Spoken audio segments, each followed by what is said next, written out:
at that point, I still thought, well, maybe I'll continue down the path of being a writer.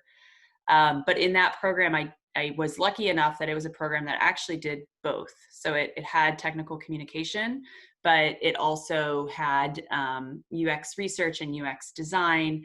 And it was in the School of Engineering. And so I was able to actually take a bunch of engineering classes that helped supplement that career path for me as well. And so my first job out of school was actually to be a researcher, but I ended up doing both research and design because it was a smaller company. And I was their first ever UX person anywhere in the company. And I reported directly to the president because they had no idea what else to do with me. And I was there for a few years, and I helped start the program, a user experience research and design program there. And so there I actually did both research and design. And then eventually I went to Microsoft and I worked on Windows and Bing and a product that you've probably never heard of, which is Microsoft Dynamics, which is it's a business software for basically companies to keep track of like HR, payroll, all of that stuff. And then I left Microsoft to go to Google, and I've been at Google for actually 7 years yesterday. I had what we call our Googleversary, which is we actually celebrate that.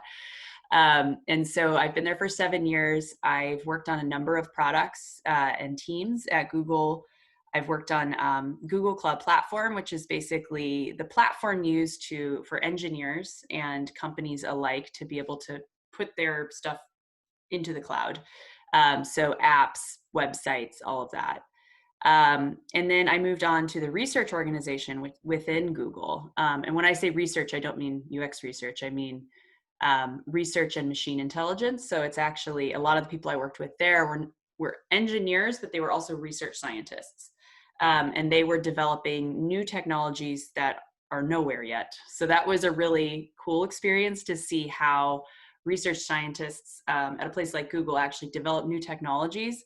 And my job there was to actually figure out how could these new technologies apply to normal humans in the real world. And so I worked on a product called Google Clips, which is a camera. We released it a few years ago at this point. But it was an experimental hardware device that used on-device machine learning to capture candid photos. And a lot of that technology is now into our the phone cameras that we build as well at Google. And then most recently, I work with the communication products at Google. So I work on video conferencing, so things like this. I don't use Zoom at work, and so I'm on a personal laptop right now. But I work on video conferencing, phone calling, actually. I know that sounds like what could we possibly need to learn in phone calling, but the phone app on your phone is something someone built somewhere. And so I do a lot of work on that, on how people still use the phone today, and text messaging, so SMS text messaging as well. So those are the three areas I mostly focus on now. Hopefully that was not too long-winded. Well, that was perfect. So I have a follow-up question for you, because you've talked about a number of different projects you've worked on, different kinds of companies, and we've been looking at different approaches to researching usability and UX issues. What are some of the approaches that you use for the project you're working on to research these things, and why? Yeah, so research is like over my career, I think the thing I love about research is that I get to try new ways of doing things all the time. And so there's no like cookie cutter way to apply. Like it's not like, all right, we're at this point in the process, so we do a lab study. It's not that cut and dry, and that's part of the creativity and problem solving of being a researcher that I really enjoy. And so what I typically do is like there's different types of questions that you need to answer along the way. So for example, with that camera that I was telling you about, that whole thing started with research scientists developing this idea of like, we could create machine learning that uses a lens to see and to decide things. That was pretty much all they knew at that point. And we didn't know they didn't know what to do with it. And so we thought, well, okay, it's a lens, like a photography lens. Maybe we should do some research on photography. And so what we ended up doing, the team went out and did field research where we went all over the country, and we talked to people in their homes about photographs and how do they take photos and what are their most treasured photos. And one insight from that study that really drove the rest of the project was that we asked people, show us your favorite photo. And you know, you'd expect that people would show you like the big posed family photo that's like above the mantle that they probably paid a lot of money for someone to take the photo. But that usually wasn't what they said. They would pull out another photo that's like maybe on their phone. And one that really sticks out to me is it was this blurry photo of this woman kind of like, she's like in the snow and it's like at night and there's a street light on her, and like it's actually technically a terrible photo. Like you could barely see her face. The snow was like all blurry and it was dark, and like the light, like the street light was like shining on her in an unflattering way, from my perspective. But the man who showed us this photo was like, this is my favorite photo because this is when my girlfriend and we moved to Chicago, and it was the first time it snowed and we hadn't seen that much snow before. So we went out into the street and we were dancing, and I just took this quick photo.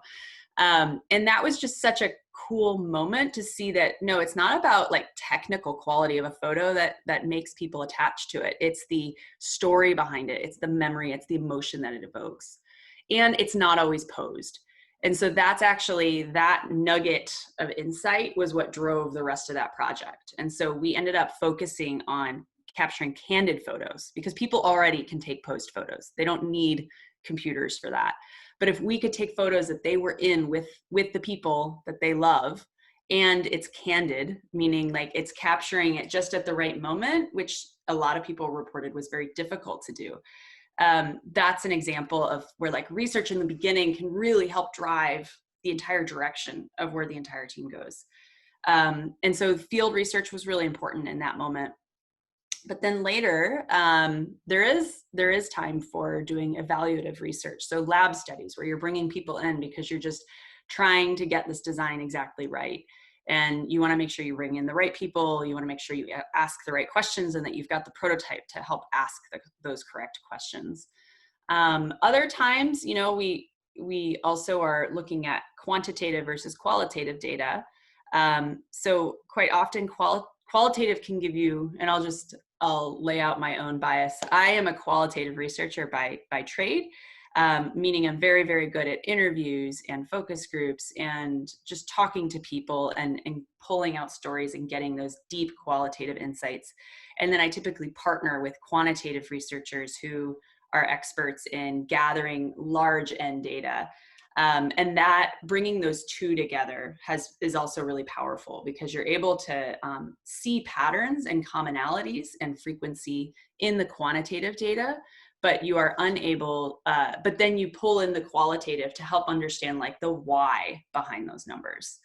And so that's another common thing that we do is bringing the quantitative and the qualitative together to really paint a better picture of what's actually happening in the world. So with the projects you've discussed and the processes you use, how does Google approach usability as, a global behemoth? Is usability an essential part of product development or even identifying prospective products from the start? Is it engaged within the middle of the product development process? Is it the thing that's reserved till the end to see we've built it, does it actually work? What's the overall philosophy? Yeah, so we are at every stage of development. So like I said, like that field visit where we saw that blurry photo of that woman dancing, that was before we had anything. That was just like a team of research scientists came up with this technology, but we didn't even know if it was useful for photography. And so that was very, very early research that informed the roadmap. We also do like at every step of like the design phase, we're very, very involved.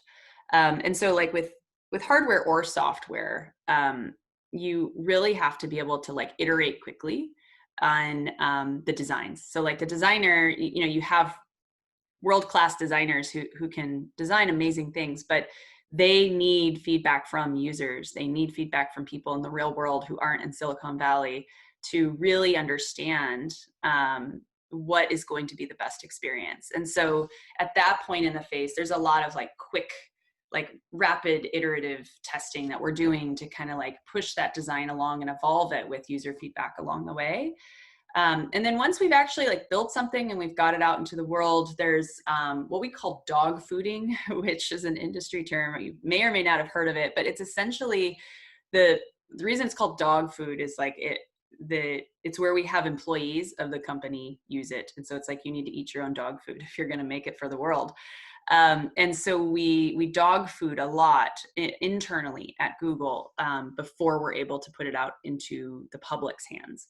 And that allows us to get like a fairly large user base of very opinionated people who will tell you what is working and not working for them. And so that allows us to get, like, for lack of a better term, cheap feedback, because they're already in the company. There's no risk of leak. We just put it out there and we get feedback. But as a researcher, I need to help the team really interpret that feedback. So remember, it's all Google employees. So they're people who are in the tech industry. They are not as diverse as the general population. They are based in specific locales around the world. It's still global, but it's global where Google has chosen to build a site. So it is a biased set of users, but it is a way to kind of get those like functional bugs caught of like, hey, when I tried to take a photo and then share it, the app crashed. So that allows us to get that kind of feedback. And then once we've dog fooded it and we feel like it's hitting that quality bar, that's when we'll put it out into usually like a beta group. So like a small group of the public, make sure there's it's working and we're getting feedback from that group. And as a researcher, there are people who manage those programs that aren't researchers, but as a researcher, what I do is I help structure how we take in that feedback and analyze it and make conclusions. And then I work with the product team to figure out like, what should we actually do with this? So you might get a complaint, but then I can help sort of contextualize it of like, well, how important is it that we address this at the cost of what it would take to fix it? Is it, how impactful will it be on the people that we are building this for? And so being that lens to the team of like, how do we interpret and act upon the feedback we're receiving? So based upon that notion then, in your experience, if you can share with us greatest success story and then worst crash and burn. Ooh. Yeah, I'm like trying to think what I can You can talk change the about. names. You can call the players Scully and Mulder if you have to, and this is the X-Files project, but yeah. Yeah, I was not paid by the Fox Broadcasting Network to say that, just so you know. exactly. So like there's quite a few examples where I think the thing that's hard as a researcher is that, and this is what I tell my team too, is like you're the messenger of usually bad news. So our job is to identify issues before they're real, like before they are real to the people that would be using this product and also to the engineers who have to build it.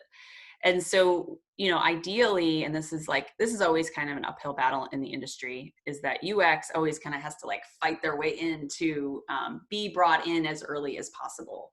And it depends on the company. I've been in companies that are very engineering driven. Google is one of those.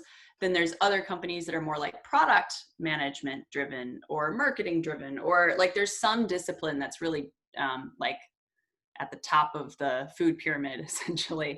And so any other discipline kind of has to like change the culture in order to be involved as early as possible in the project. So with research, I think like that's always kind of, no matter where I've been, that's always kind of been a big challenge, is getting involved early. And I think the resistance there is that there's like this like myth that research can slow it down. Like if you just let the engineer and just go build it and like it'll be done. Like if I have to stop and like listen to your field research or put this into a lab study, you're slowing me down. But what we've, and that was, I heard that a lot more earlier in my career, actually, like probably 10 or 15 years ago. I hear that a lot less now. And I don't know if that's because the industry has evolved and like learned, or if where I am right now, that's been learned. But I don't know if that's like the way it is at every company, if that makes sense. But I will say it's not as much of an uphill battle for me anymore, because I think engineers and product managers and designers have all seen how much time can be saved because of research. So if we do that research early on just like a paper design you have that's not even like built yet, I can tell you what's wrong with it before you go to the trouble of coding it. And so that's how we kind of get in there early. Back to your question though, of like, so what are some nightmare stories? Typically that's when we're not brought in early. And so like I walk into a project too late, and it's like, oh, you've made so many bad decisions at this point, and I can't, like, I can tell you what's wrong, but it will require you to undo a lot of your work. And so that's, I think, the hardest news to deliver, is when they've gone down a path so far that they just see you as just like this wet blanket Debbie Downer who's telling them everything that's wrong. And there's sometimes very little they can do about it, especially in hardware. So like with hardware, you lock on that stuff so early, because like you lock the design very early in the process, because you have to go then to manufacturers and figure out, and then there's like a whole other manufacturing process that has to happen, of like even down to like designing the assembly line, of like how the factory workers put the thing together. And so if you make a change in the hardware, that is ripple effects across the manufacturing process. And so they're much less likely to make a change then. And so it's even more important to get in early. With software, it's a lot easier. Like it's, even if it is too late, that's something that they can usually fix in a what we call a dot release, or a V2, or just refreshing the website if it's a website that you're working on. And so in software, there's less of that, I think. But that's usually the worst case, is when it's too late and you've been brought in too late. And so that's why we try to be proactive and get in there early. But I will say, like, to your like other question of like, what are some success stories? I think the success stories for me are those moments where I've been able to show them something that they couldn't see before, and they do change direction. And so one particular thing, one recent example, is that some of the products I work on today are global. And we have, like, the United States is one market, but there are many other markets that we have even more users in. For example, India. And so last year in December, just before COVID hit Seattle, I actually got the privilege to go to India. And I was able to go into people's homes and see how they text, how they place phone calls, how they video call, why are those things important to them. And I learned a ton from that visit. And some of the things I learned were, one, they use phone calling very differently than we do. They're on the phone for hours and hours a day. And here, that's not the case. Like, we don't see that nearly as much in the research in the United States. We also see that the types of like texting they do, so they use WhatsApp a ton. We don't use WhatsApp as much here. And so kind of seeing how they're using all these different tools to communicate with loved ones, with businesses, with everything, and how different it is from how we do it here. And so one of the success stories is that I was able to take those insights and bring them back to the United States, to Google, and say, look, Indian users are using our products and other products in the world very differently. And if we actually like really focused on that, and we focused on this group of people that we didn't know as much about, then we might actually come up with some more innovative solutions that could actually help the US as well, because they're such extreme users in many ways. Like they're using these products way more than their American counterparts. And so if we can make it work really well for them, then it would very well likely work even better for the United States.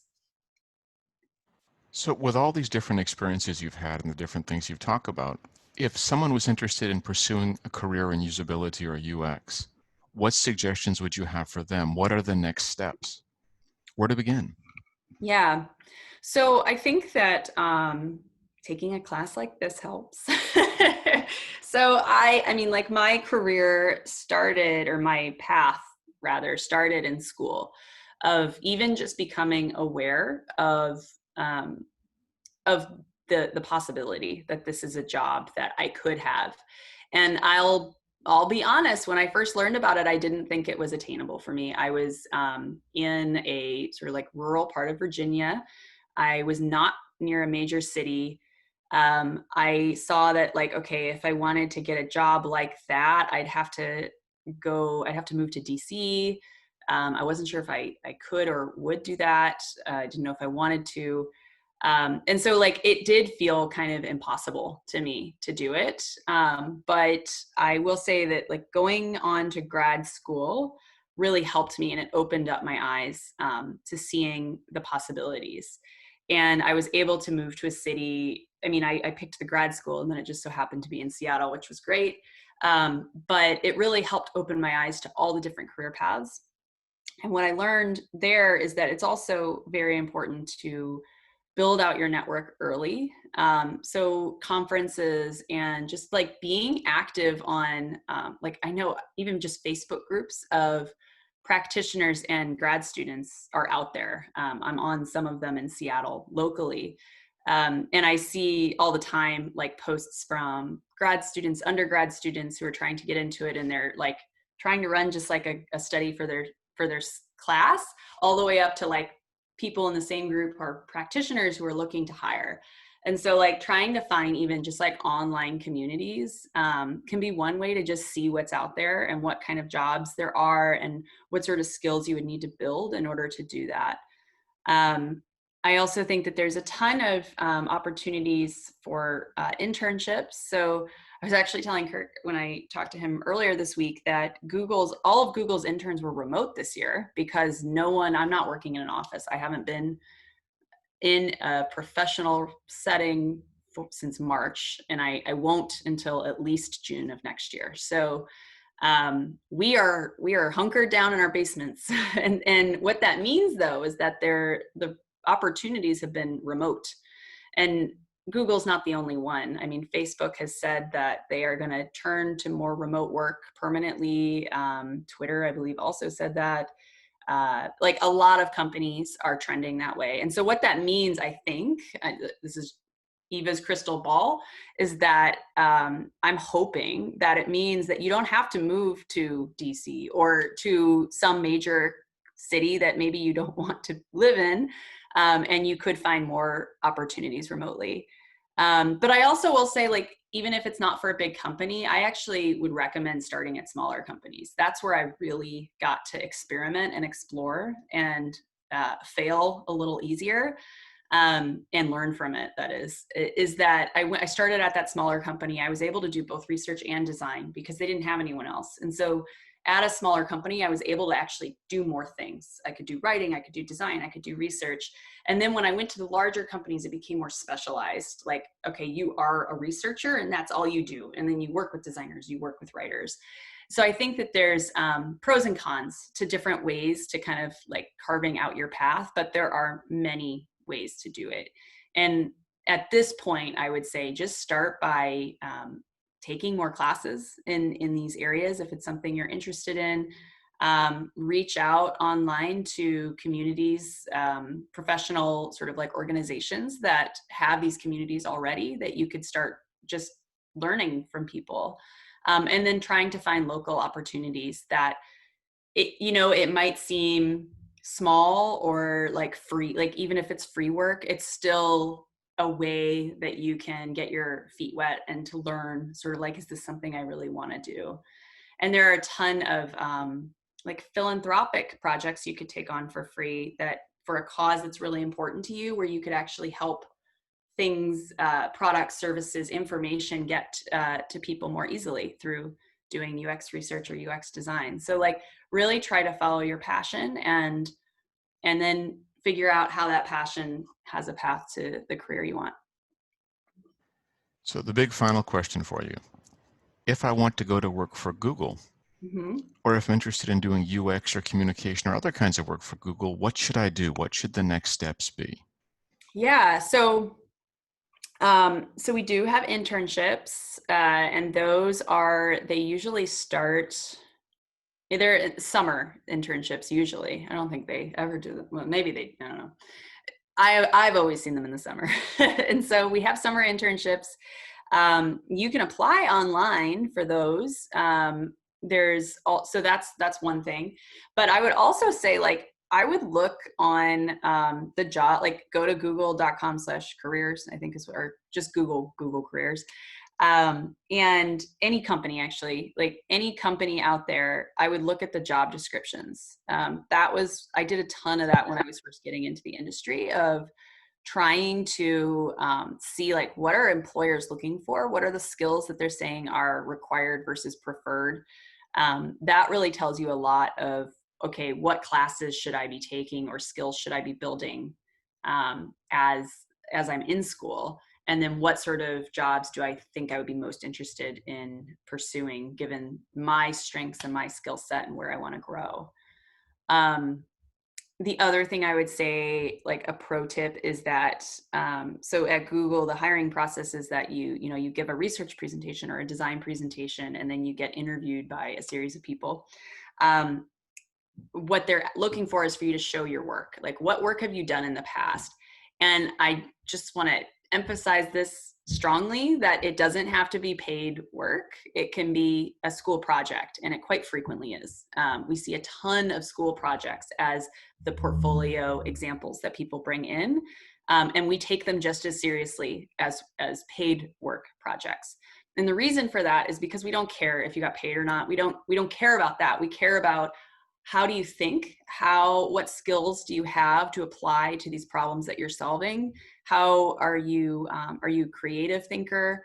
Are you someone who could grow? Like, that's really what we're looking for. We're not looking for you to have everything all at once. We're looking at, do you have, like, the raw talent and creativity that we can build off of in your career at Google?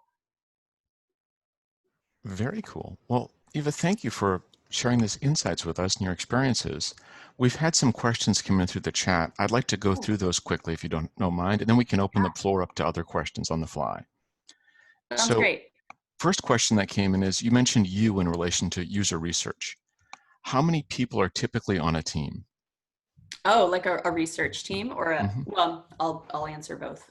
So it really depends, actually. So when I was on Google Clips, that was experimental hardware. It was a much smaller team than what I'm on now. And, like, to be totally honest, it's because it's experimental. So Google or any business isn't going to throw a bunch of people at that. They're going to throw just a few people at that and see where it goes. So in that particular team, we had two researchers, a research assistant, and then three designers. So, like, about six to seven people who were on the UX research and design part of it. And then we had two product managers. And if you guys don't know what that is, I'm happy to talk more about each of those roles and what they mean. And then a bunch of engineers. Like, the engineering team, it was probably like 50 plus people. So a lot more engineers than those other roles that I was just talking about. And that is typically the proportion, is that you have a lot more engineers than really anything else. And then on the team I'm on right now, boy, it's a lot bigger. So I'm a research manager, and I report to another research manager, but my team is 25 people, and that's all researchers. And then I report to somebody who has more researchers on her team. So that's because we work on big products that are used by millions of people all over the globe. And so we invest a lot more resources into making sure that those are working really well, because those are out in the wild and being used. So, with that said, you've mentioned, like, where you are right now at Google. Another question was, well, what are your personal goals moving forward with your career? That's a good question. So something I'm particularly passionate about is how can we be more equitable and inclusive in how we make products? And I'm saying that pretty vaguely because there's so much in that space of what I just said. So I have been internally developing methods and approaches that could make sure that we're hearing from all different types of users. So one of the big problems is the easiest research to do is to bring someone into the lab, get their feedback, and send them on their way. And that is certainly one way to do research, and we do it a lot, but it can't be the only way because now you're biased towards people who live in Silicon Valley or close to one of these major offices where we have lab setups. It means that you are only talking to people who are able to get to the lab. So they have a car or they have money for the bus and they can get there. They can take the time off work. You're also talking to people who signed up for this ahead of time. And so like you're like narrowing who you're talking to. And so one of the things that's been a passion of mine and a personal goal is to change how we do research in the industry to be more inclusive because we're all not doing enough, in my opinion. Remote research is another way to like help with that. So the fact that I'm talking to all of you right now and you're all in your homes in a different time zone than I am, I can use that same approach for research. So I can talk to people who are not where I live. And I actually did get to do some of that research just right when the lockdowns happened with COVID. I actually got to talk to people all over the world in their apartments who were locked down in like northern Italy when northern Italy was like the first place to have a true lockdown. And that allowed me to talk to those people even though I couldn't travel there. So there's like, that's a very basic example, but like we need to do more stuff like that. And remote research also is biased, right? Because you have to have a really good internet connection, a device that can do video calling. And so it's not a silver bullet. And it's a much more complex problem to solve than just like, oh, let's do more remote studies. So it's a really interesting area of like, so that's only part of it. And then the other part is like, who's doing the research? So I live in Seattle. I am privileged. Like I got my master's degree. I was able to fly to Seattle for those interviews. I was able to live here. I didn't have familial obligations in Ohio, which is where I'm from, that I couldn't leave. So like if we were able to find more ways to get more diverse people, even just interviewing at Google and being able to provide them employment that that is feasible for their life constraints, that's another way that we could be more equitable and inclusive in how we're working. So like those are just a few examples, but just there's a ton there. And that's something that I'm particularly passionate about is how can we be more inclusive and equitable in who we're talking to and making sure that underrepresented groups are overrepresented in our sampling. So with that sort of vision that you have, is there a particular project you have in mind that you're working on or that you'd like to look at in the future, a specific thing that would be sort of your pet project? Yeah, so I mean, that is kind of my pet project is that I have been working with researchers across the company to learn from them of like what are some approaches they've done to solve this problem, what are some best practices that we could be developing internally and externally to help this problem, because if we keep all the secrets to ourselves, it doesn't really help, does it? We need to make sure that all products across the world are are being informed by the people who truly use them. um it's so yeah, I would say like my pet project is actually developing the practices of it as opposed to like only focusing on one product where I could do that.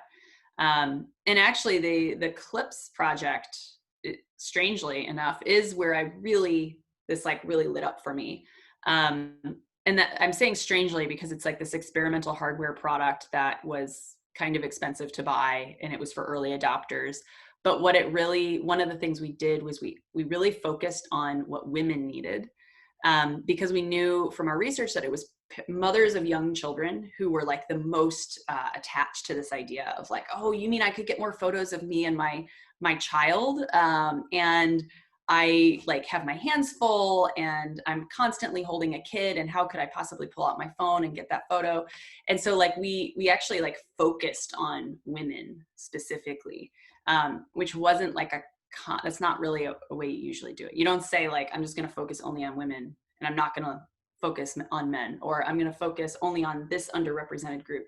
But when you do that, you are able to come up with more innovative solutions because you're constraining yourself in a way that is uncomfortable, and you end up coming up with really creative solutions. And there's a lot of examples in the outside of Google, like I never know how to pronounce it, but the OXO kitchen utensils, if you guys know what those are, there I have a bunch of them upstairs. But OXO, OXO is this, they make all sorts of kitchen utensils like bottle openers, can openers, and they're all designed with a specific focus on people who have motor impairments and like their hands aren't steady, or they're arthritic.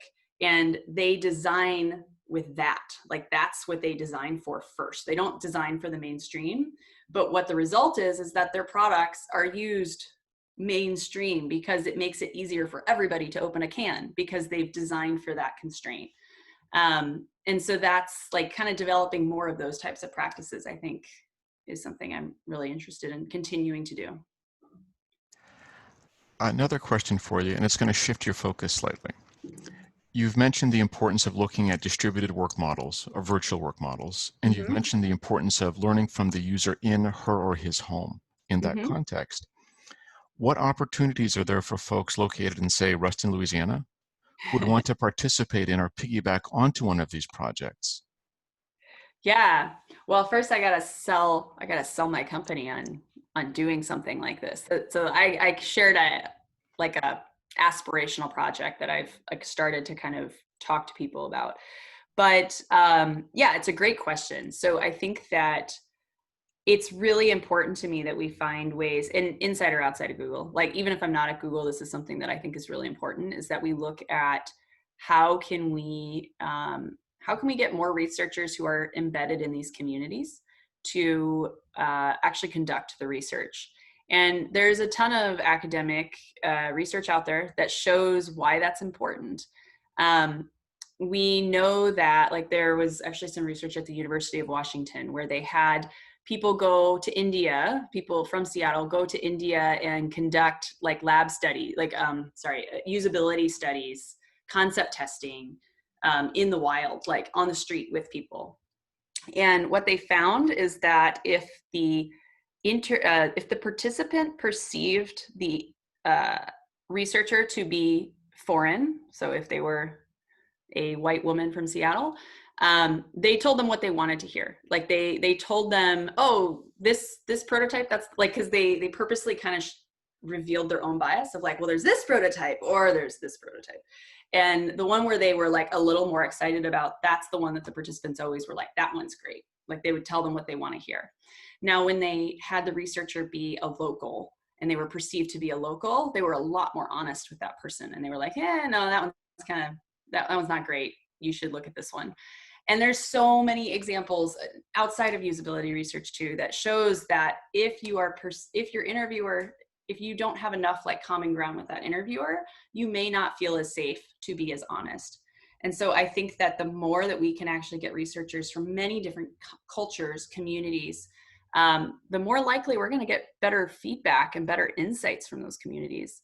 So I don't have like a direct like, yes, sign up here, but it is something that I think the industry should really think about. And I'm not a fortune teller, but I do think that COVID has given these companies the opportunity to, well, it was a forcing function that we need to think about remote work more seriously. And I think one of the silver linings to that is that it will mean that your location won't matter as much. Thank you. That was all of the questions that came in through chat. Do you have a minute for some time for a few more questions that might be brought up on the fly? Yeah. Cool. So I'd like to open the floor to questions if anyone has them at this time. You can either type them into the chat function, I can read them off, or you can orate them. The choice is yours. I'll just drink my coffee while we wait.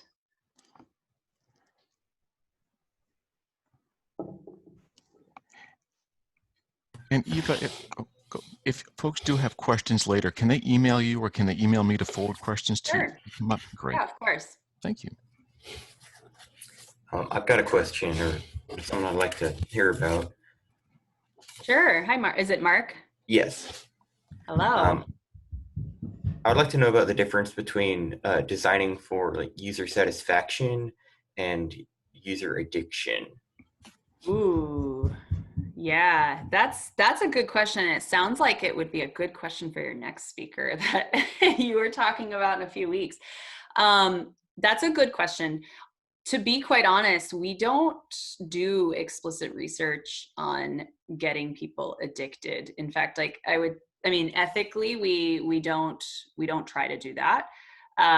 We're instead trying to make sure that the work we're doing is solving a real user need. So there's user need and then there's user satisfaction, and those are the sort of two areas that I focus on in my research, is making sure that we're actually solving a real problem. And secondly, are you satisfied with the experience that you're having solving that problem with our product? And so that's where we really focus.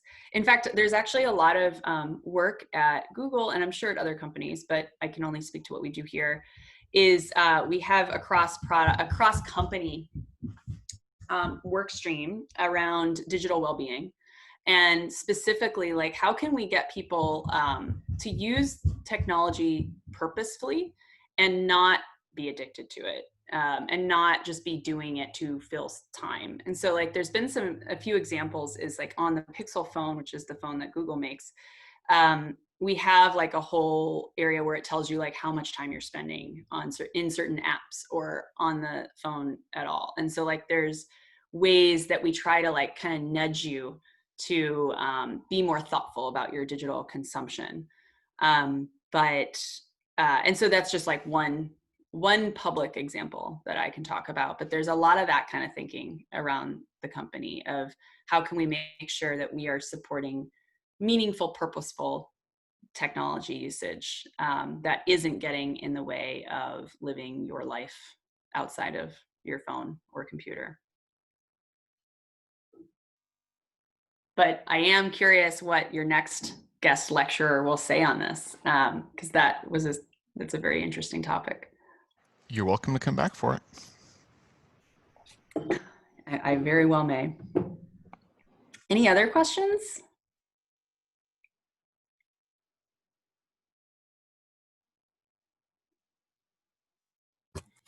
I've got kind of a follow-up question. Sure. Thanks for answering my previous one. But I want to know, what can someone like you do to encourage like the development of responsible and ethical products, even outside addiction? Yeah, it's a really good question, and I think it's the researcher does play a pretty big role in that. Of our job is to help the team of engineers, product managers, designers, everybody sort of think through like, how is this fitting into people's lives, and how can we make sure that it's fitting into their lives responsibly. I also think a lot about the equitable research that I was just talking about is also part of that ethical obligation. And that's something that I personally focus a lot on, is how are we making sure that we're listening to underrepresented users and we're really thinking about what they need, as opposed to continuing to build products that are great for me, but not for the greater general population. And I do think that is an ethical responsibility, that we need to make sure that we are designing products that are thinking about everybody and not just who's easy to talk to. And so that's another area that we have. So there, yeah, sorry. I'm trying to think of an example I can talk about publicly. But one example is, there was a few years ago, Google Photos, this was in the news and it was a terrible news story, but Google Photos had this like machine learning feature that labeled objects and people and animals in the photo for you so that you could then search for it. So if you went to the zoo and you took a picture of a tiger, and you could just type in tiger and it would show you every photo that you've ever taken that has a tiger. And back then there was, it was all over the news that this algorithm labeled a person of color as a gorilla. And that was obviously not intended. And they wish they could have, like, obviously that wasn't the intention or what they meant to do, but it was because they needed to do more quality testing with a more diverse data set in order to make sure that that kind of thing didn't happen. And so that's never happened since, because that was a huge learning experience for the company to make sure that we are, that's another example of, like, we need diversity, not just in the people that we talk to, but the data sets that we're using to train these systems.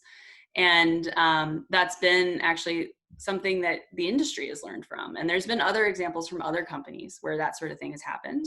I think there was one even like pretty recently, I think from Twitter, like in the last few months, that was a very similar debacle. But that type of question is also brought up, is like, ethically, how are we making sure that we're inclusive in the development and the design of these products?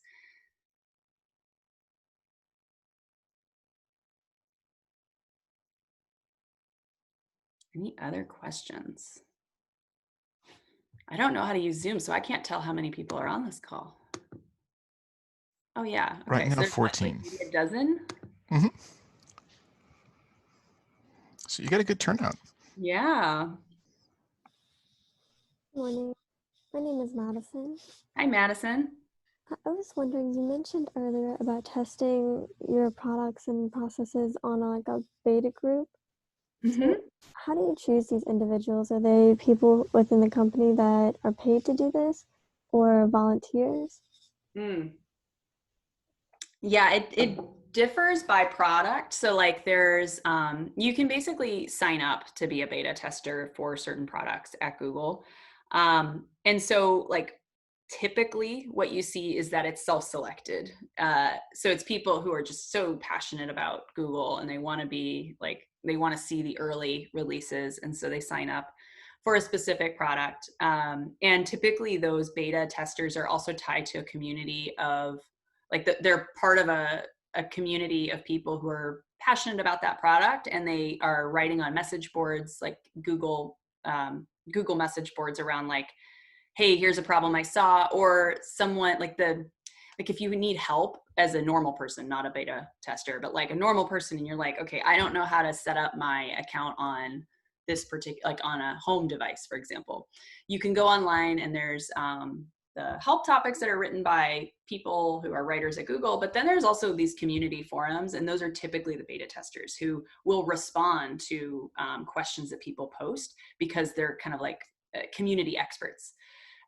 So that's one type of beta tester. There's this other, but we do have specific groups of beta testers that my team uses. We call them trusted testers, but it's like the group that I use quite a bit is, or my team uses, is this group of people with disabilities who are signed up to be beta testers. And so we're able to get feedback from people with specific disabilities. So whether it's motor or physical impairments, mental impairments, eyesight, deaf, hard of hearing, and we're able to get targeted feedback from those groups who are an underrepresented group, and we're able to kind of get feedback from them very quickly. So there's also that type of testing group where like they have a common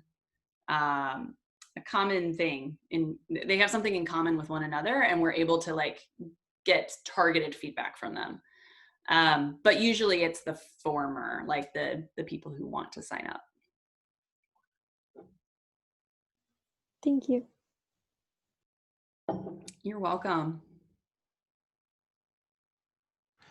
Well, we're coming up on the hour, so we have time for perhaps one more question, or folks could email. We could forward questions on to Eva as time comes up. Yeah. Any words of wisdom or words of advice for folks? That's a big question, but yeah. I think the thing that I just really want to encourage all of you is that I remember feeling like it was unattainable to have this type of job because of where I was and the where I was both mentally and physically.